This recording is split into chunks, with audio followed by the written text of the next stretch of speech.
ओम शांति। आज 7 फरवरी 2022 की मुरली है। बाबा कहे, मीठे बच्चे, एक बाप ही है जिसकी अपरम अपार महिमा है। बाप जैसी महिमा और किसी की भी हो नहीं सकती। प्रश्न है, तुम बच्चों को इस पढ़ाई का बहुत बहुत कदर होना चाहिए, क्यों? उत्तर, क्योंकि सारे कल्प में एक ही बार बाप परम धाम से पढ़ाने के लिए आते हैं। मनुष्य पढ़ने के लिए भारत से विदेश में जाते, ये कोई बड़ी बात नहीं। यहाँ तो पढ़ाने वाला कितनी दूर से आता है। तो बच्चों को पढ़ाई का बहुत कदर होना चाहिए। थोड़ी दिक्कत भी हो तो हर्जा नहीं। तुम्हारे स्कूल गली गली में बनने चाहिए, नहीं तो इतने सब पढ़ेंगे कैसे? बाबा का परिचय तो सबको मिलना है जरूर। ओम शांति। मीठे मीठे बच्चे कहते हैं, ये कौन है? ये कोई साधु सन्यासी मनुष्य तो नहीं है। यह तो और चीज है। मनुष्यों को तो झट पहचान ले, फलाना साधु सन्यासी है। नाम लेकर कहेंगे फलाना महात्मा है। यह सिर्फ बच्चे जानते हैं। बच्चा कहा जाता है आत्मा को। आत्मा ही सब जानती है, शरीर नहीं। आत्मा ही कहती है ये फलाना है, ऑर्गन्स द्वारा जानती है। अगर आत्मा ना हो तो ये आंखें काम ना कर सके। सब कुछ आत्मा ही जानती है। अभी तुम बच्चों को आत्म अभिमानी बनाया जाता है। आत्मा कहती है इन कर्म इंद्रियों से फलाना कर्तव्य करता हूं। वास्तव में आत्मा को मेल कहा जाएगा, फीमेल नहीं। मेल है क्योंकि हम सब भाई भाई हैं। अभी तुम नई बातें सुनते हो। ये कौन आया? उनका कोई अपना मनुष्य का रूप नहीं है। तुम जानते हो बेहद का बाप है शिव बाबा, जो इनके द्वारा समझाते हैं। ऐसे नहीं फलाना सन्यासी है, उनकी आत्मा बोलती है। नहीं, मनुष्यों का सारा नाम रूप में अटेंशन जाता है। तुम्हारी बुद्धि समझती है ये हमारा बेहद का बाप है। वे शरीर द्वारा हमको अपना वर्षा देते हैं, राजयोग सिखलाते हैं। ये है सबका बाप, सर्व का पतित पावन। सिर्फ मनुष्यों का नहीं, 5 तत्वों का भी है। सर्व की सद्गति करने वाला है, ऊंचे ते ऊंचा बाप। सृष्टि में महिमा करने लायक है तो एक बाप ही है, दूसरा न कोई। न ब्रह्मा विष्णु शंकर की महिमा कर सकते हैं। उनका बर्थडे मनाकर क्या करेंगे? लक्ष्मी नारायण, जिसका कंबाइंड रूप विष्णु है, अभी वह कहाँ है? लक्ष्मी नारायण पुनर्जन्म लेते लेते अभी अंतिम जन्म में है। फिर शिव बाबा लायक बना रहे हैं। सर्व का सद्गति दाता वह एक ही है, महिमा भी एक की है। उस पतित पावन बिगड़ देखो, सृष्टि का क्या हाल हो गया है। कृष्ण के भक्तों से पूछो राधे कृष्ण कहाँ हैं, तो कहेंगे सर्वव्यापी है। राधे के पुजारी कहेंगे राधे ही राधे है। हनुमान के पुजारी कहेंगे जिधर देखो हनुमान ही हनुमान, परंतु नहीं। बाप अपनी महिमा तो नहीं करेंगे, अपने पाठ से सिद्ध करते हैं और कोई की महिमा गाई नहीं जा सकती। लक्ष्मी नारायण ही राजाई करते हैं। छोटेपन में राधे कृष्ण है, वह तो है प्रालब्ध, तो उनकी महिमा क्या करेंगे। ब्रह्मा की भी महिमा नहीं, विष्णु की भी कोई महिमा नहीं, महिमा तो एक की ही है। उनको ही पतित पावन कहा जाता है। अभी तुम बच्चे जानते हो कि विष्णु कौन है। विष्णु को सुदर्शन चक्र सूक्ष्म वतन में क्यों दिखाते हैं। मनुष्यों को तो जास्ती पूजा होती नहीं, सूक्ष्म वतन में भी चार भुजा दिखाई है, प्रवृत्ति मार्ग को सिद्ध करने के लिए। बाप कहते हैं, मीठे बच्चे, अब तुम जान गए हो 84 जन्म हम कैसे लेते हैं। तुम्हारा गृहस्थ व्यवहार पवित्र था, मंदिरों में जाकर गाते हैं ना, सर्वगुण संपन्न तुम मात पिता हम बालक तेरे। अब यह महिमा फिर रॉन्ग हो जाती है। यह महिमा सिर्फ एक की है, देवताओं की नहीं है। जो कुछ महिमा है सो एक की, वह है परम पिता, परमात्मा, परम बाप, परम टीचर, परम सतगुरु, अकाल कहते हैं ना, उनको याद करते हैं। वही अकाल मूरत है। शिव बाबा को बैल पर दिखाते हैं, वे फिर अकाल तख्त दिखाते हैं। अब यह तो कोई को पता नहीं है कि शिव बाबा क्या है। मंदिर में जो रखते हैं वे उनका अंश है। वे तो है ज्ञान सागर पतित पावन। उनको तो मनुष्य का तन चाहिए ना। तुम बच्चे जानते हो कि उनका तख्त यह ब्रह्मा ही है। धर्म स्थापकों की क्या महिमा है। वे तो सिर्फ आकर धर्म स्थापन करते हैं, वे कोई जीवन मुक्ति नहीं देते। मनुष्य कहते हैं मोक्ष मिले, फिर आए ही नहीं। वे धर्म स्थापक तो अपने धर्म वालों को नीचे ले आने के निमित्त बनते हैं। उनको तो आकर अपना धर्म स्थापन करना है। ड्रामा का पाठ है। जो भी आते हैं उनको पुनर्जन्म लेना ही है। ये तो स्थापना बाप करते हैं। वह सबका पतित पावन है और कोई पावन नहीं बनाते हैं। वे तो आते हैं, अपना अपना पाठ बजाते हैं। सतो रजो तमो में आना ही है। उन्होंने धर्म स्थापन किया, बस। जो शिक्षा दी फिर उसके शास्त्र बने। जो भी धर्म स्थापन करते हैं उनको फिर पालना जरूर करनी है। वापिस कोई जाता नहीं। सभी इस समय भिन्न भिन्न नाम रूप में यहाँ पतित दुनिया में है। पहले नंबर में लक्ष्मी नारायण देखो, वे भी अब यहाँ हैं। प्रजापिता ब्रह्मा द्वारा ब्राह्मण रचते हैं, फिर ये जाकर राधे कृष्ण बनेंगे। जब तक शिव बाबा ना आए तब तक कोई पावन बन ना सके। बलिहारी उस एक की ही है, उनकी ही महिमा है। कहते भी हैं शिवाय नमः। तो मात पिता सब याद करते हैं। सबसे जास्ती महिमा उस बाप की ही है। पुकारते भी हैं ओ गॉड फादर, बाप को ही पुकारते हैं।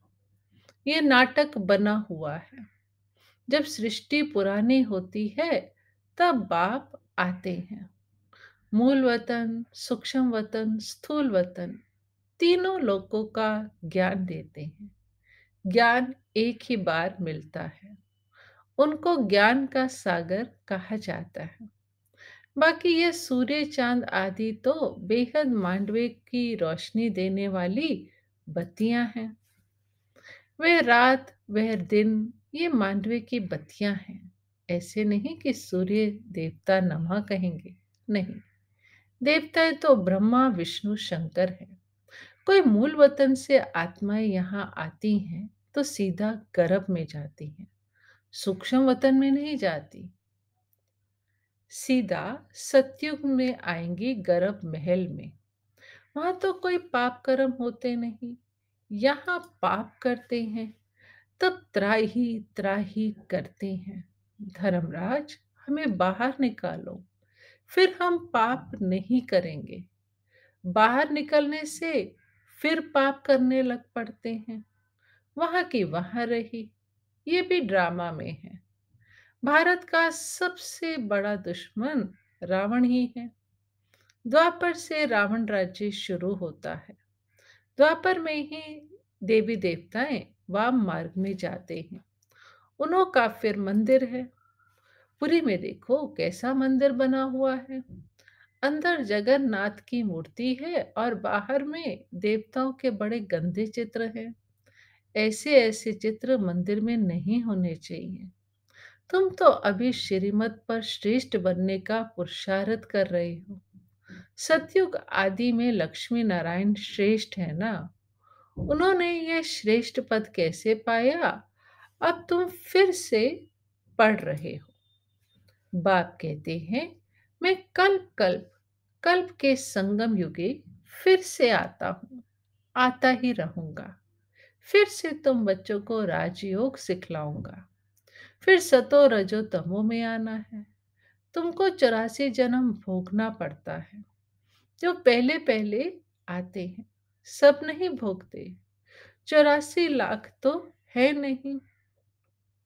मनुष्यों को जो कुछ कोई ने कहा, वे सत सत कहते रहते हैं।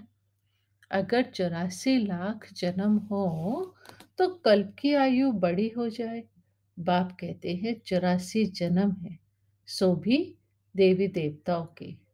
अच्छा, फिर इस्लामी, बौद्धी, क्रिश्चियन आदि कितने जन्म लेते होंगे? हिसाब है ना। आते तो बहुत हैं, टाल टालियां हैं। तुम सारे सृष्टि के आदि मध्य अंत को जानते हो। भारत ही पहले नंबर विश्व का मालिक था और कोई धर्म था ही नहीं। अभी उस देवी देवता धर्म की टांग है नहीं, उनका शास्त्र भी नहीं है। ये गीता आदि शास्त्र फिर बनेंगे। ऐसे नहीं, तुम जो सच्ची गीता बनाते हो वही होगी, निकलेगी फिर भी वही गीता। भक्ति मार्ग के लिए तो सब चाहिए ना। ब्रह्मा द्वारा समझाते हैं बच्चों को। अब बरोबर ब्रह्मा द्वारा भगवान की प्राप्ति होती है। बाप कहते हैं, ये सब है भक्ति मार्ग। मेरी प्राप्ति तब होती है जब मैं यहाँ आता हूँ भारत में। भारत ही अविनाशी खंड है। भारत ही कितना साहूकार था। सोमनाथ का मंदिर कितना बड़ा है, सब लूट कर ले गए। बिरला के पास बहुत पैसे हैं तो कितने बड़े मंदिर बनाए हैं। बाप कितना अच्छी रीति समझाते हैं, यह और कोई समझा ना सके। ज्ञान सागर बाप जब बच्चों को समझाते हैं तब बच्चे समझ जाते हैं ये कौन पढ़ाते हैं। ये कोई सन्यासी नहीं, उनका नाम ही है शिव। सब आत्माएं उनके बच्चे हैं। उनके शरीरों के नाम बदलते रहते हैं, इनका नाम ही एक है। कहते हैं, मेरा कोई दूसरा नाम नहीं है। तुम तो जन्म मरण में आते हो, देह अभिमानी भी बनते हो। मैं कभी देह अभिमानी नहीं बनता हूँ। बाप है ही फॉर एवर देही अभिमानी, क्योंकि पुनर्जन्म में नहीं आते हैं। शिवरात्रि मनाते हो ना, परंतु रात्रि का अर्थ कुछ भी समझ नहीं सकते हैं। कितनी भूलें हैं। अभी है रात, फिर दिन होना है। अब कल्प का अंत अर्थात रात हुई है। सतयुग त्रेता है दिन, द्वापर कलयुग है रात। मुझे आना ही है संगम पर। ये है बेहद की रात और दिन। भगवान उवाच, समझाते हो यह वेला मुख्य है, परंतु शिव बाबा की वेला नहीं ले सकते। वह कब आते हैं पता थोड़ी लगता है। तो ये है बेहद की दिन और रात। इसको कल्प का संगम कहेंगे। बर्थडे भी अगर मनाते हैं तो एक का। शिव बाबा आते हैं फिर चले जाते हैं। उनका ना जन्म है और ना ही मौत है। कहेंगे बाबा चला गया, ये खेल है। बाप बैठ समझाते हैं, गाते भी हैं। रास्ते चलते ब्राह्मण फंस गया। इस बाबा को थोड़ी पता था। अचानक प्रवेशता हो गई। पहले थोड़ी मालूम पड़ता है, धीरे धीरे मालूम पड़ता है कि ये बाबा का काम है। इस ज्ञान यज्ञ से विनाश ज्वाला प्रज्वलित होनी है। बेहद के यज्ञ में बेहद की सामग्री स्वाहा होनी है। बेहद पाप का ये यज्ञ है।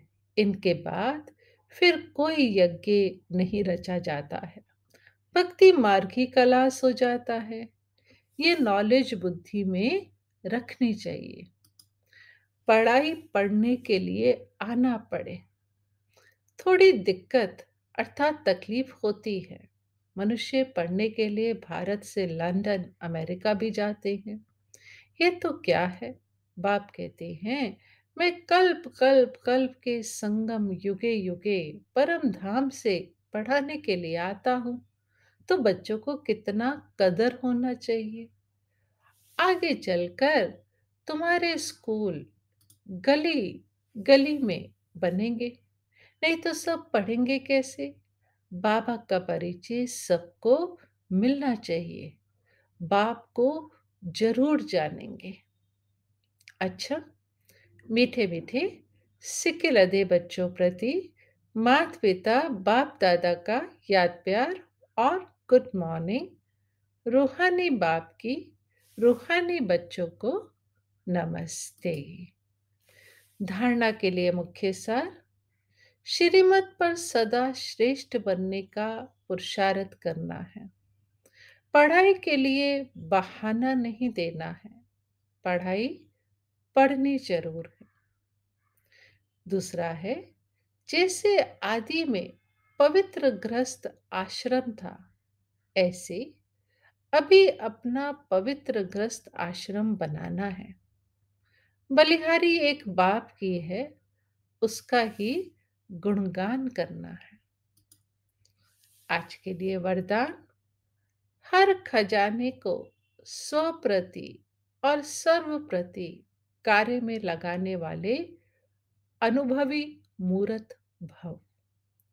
समाने की शक्ति को धारण कर सर्व खजानों से संपन्न बन उन्हें स्व के कार्य में अथवा अन्य की सेवा के कार्य में यूज करो।